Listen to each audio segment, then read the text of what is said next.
J'avais fait un rêve avant de me marier. Et dans ce rêve-là, il y avait la robe blanche qui était étalée. Vous voyez comme on met sur un cintre. Mhm. Et puis j'ai mis ça sur une corde à linge dehors. Alors, à un certain moment, je suis rentrée, j'ai trouvé qu'on avait volé cette robe-là et on avait remplacé cette robe par une robe noire. Je ne sais pas qu'est-ce que ça peut signifier.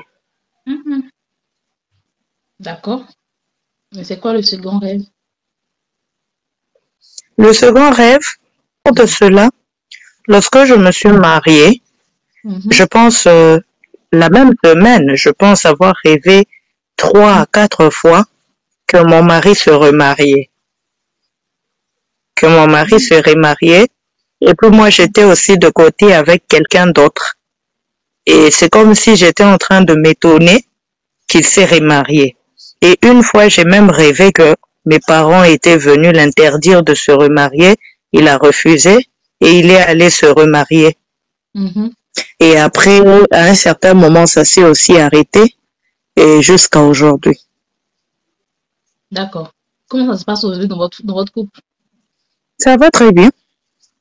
Ça va très bien. Ok. Tu vas à l'église? Mhm. À l'église, non. Mhm. D'accord. Mais toi-même, quand tu regardes à ce songe-là, à ces différents songes-là, qu'est-ce que tu penses de ça toi-même?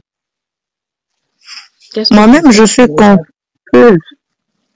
Moi-même, je suis confuse. Je n'ai pas le don d'interpréter les rêves. En fin de compte, à chaque fois que je demande aux pasteurs, à des pasteurs, d'interpréter pour moi, personne, au fait, ne me dit quelque chose de plus clair. C'est ça même qui me fatigue, au fait, pour ne plus aller à l'église. Pourquoi donc tu vas pas à l'église parce qu'on te dit pas quelque chose de plus clair? Non, non, c'est juste parce que, en fin de compte, je ne trouve pas les gens qui vont me prêcher la vraie parole de Dieu. Et je ne peux pas juste me déplacer parce que c'est une Oh, église. d'accord. Euh, ok. Donc toi, comme on te donne pas le message que tu as envie d'entendre, tu vas pas à l'église. Non. Mhm. Il y a beaucoup à faire, ma sœur. Parce que quand on va à l'église, c'est premièrement parce qu'on veut croître, c'est parce qu'on veut connaître Christ, on veut, on veut entretenir notre relation avec Dieu. C'est pas parce qu'on veut un pasteur nous dise des choses qu'on a envie d'entendre, ma sœur.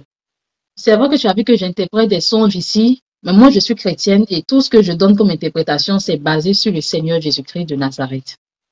Lorsque je parle de messages, au fait, que je n'apprécie pas, c'est quoi? Moi, j'aimerais, au fait, qu'on me pousse à me convertir. C'est ça. Je n'ai pas besoin d'un message, par exemple, de bénédiction, de voyage et tout qu'on sort. Et quand je vais trouver uniquement ça dans une église, je ne reviens plus. C'est ça mon problème. Moi, j'ai besoin qu'on me parle de la Bible. J'ai pas besoin des affaires de quoi. Dieu va ouvrir les voyages, Dieu va ouvrir le mariage, Dieu va faire ceci, ça. Moi, je ne veux pas. Parce que je trouve que je suis assez imparfaite pour recevoir des messages de bénédiction seulement. Sœur, tu dis que tu as besoin qu'on te pousse à te convertir. Chaque personne a ses problèmes sur cette terre-là. Chaque personne a ses préoccupations. Donc toi, si tu vas attendre que ce soit quelqu'un qui vienne te pousser à te convertir, bah tu passeras à côté de ta bénédiction, tu passeras à côté de ton salut éternel.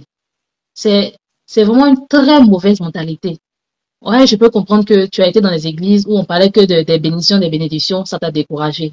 Mais de là à dire que tu veux qu'on te pousse à te convertir, tu te fais du mal à toi et ma sœur. Et puis ce n'est pas un homme c'est pas un homme qui va te parler, qui va te toucher. Nous autres qui sommes, nous tous, la majorité des chrétiens qui sont là aujourd'hui convertis, ce n'est pas des hommes qui nous ont convaincus. Donc moi, je vais me rendre quand je ne suis pas touchée pour exactement faire quoi?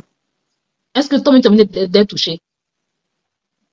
À t'entendre parler, Oui, tu n'es je pas, prie donc, beaucoup. tu pries beaucoup chez toi à la maison. Oui, à la maison, chez moi. Et c'est même chez moi à la maison que j'ai connu Dieu.